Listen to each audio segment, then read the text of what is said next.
और मोदी विरोधी को जलन हो रही है। अरे गर्व करो, भारत के प्रधानमंत्री का सम्मान।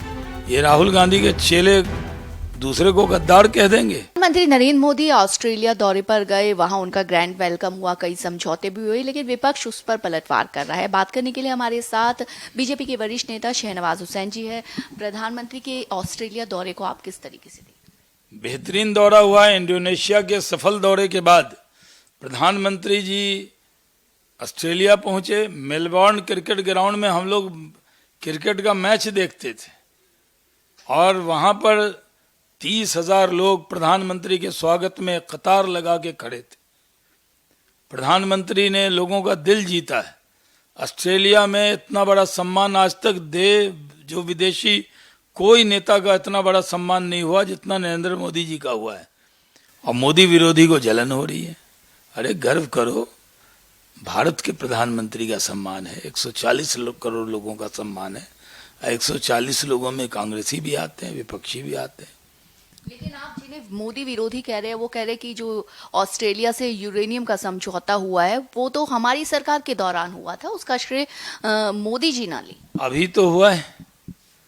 यूरेनियम का समझौता हुआ तो 12 साल लग गए। अभी मोदी जी के प्रभाव का असर है कि वो समझौता हुआ जो सफल हुआ है। इसके अलावा महाराष्ट्र की सियासत गर्मा रही है। शरद पवार जो हैं, उनकी एकनाथ शिंदे से मुलाकात हुई, उसको लेकर के अब संजय राउत सवाल उठा रहे हैं, कह रहे गद्दार से मुलाकात। कौन है गद्दार, ये कौन तय करेगा? बाला साहब के विचारों की अवहेलना करने वाले गद्दार हैं या बाला साहब के विचारों को लेकर चलने वाले गद्दार हैं? आज देखिए, बाला साहब के विचारों का ध्वजवाहक कौन है? एकनाथ शिंदे। निशान उनके पास, भगवा ध्वज उनके पास, बाला साहब के विचार उनके पास। आज इन्होंने कांग्रेसी को अपना नेता मान लिया, राहुल गांधी को। ये राहुल गांधी के चेले दूसरे को गद्दार कह देंगे। ये महाराष्ट्र की जनता तय करेगी।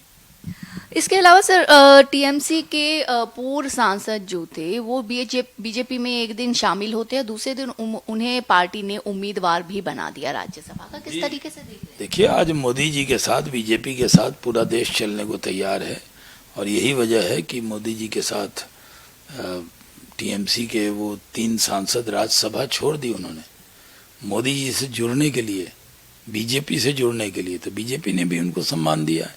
आज पूरे देश में लोगों को लगता है कि हम राजनीति में, सियासत में हैं, समाज सेवा में हैं। किस लिए? जब मोदी से अच्छा कोई नेता है, जब मोदी मिल गया, कहते ना कोई मिल गया, तो जब मोदी मिल गया तो किसी और के साथ रहने की क्या जरूरत है? स्टेटहुड की मांग को लेकर के नेशनल कॉन्फ्रेंस दिल्ली के जंतर मंतर पर एक धरना प्रदर्शन करने की तैयारी में है और इसके लिए उन्होंने कई विपक्षी पार्टियों को भी न्योता दिया है। जी, उन्होंने 52 पार्टियों को न्योता दिया है और जो बहुत सारी पार्टियां वो कह रही हैं उनको क्यों नहीं दिया।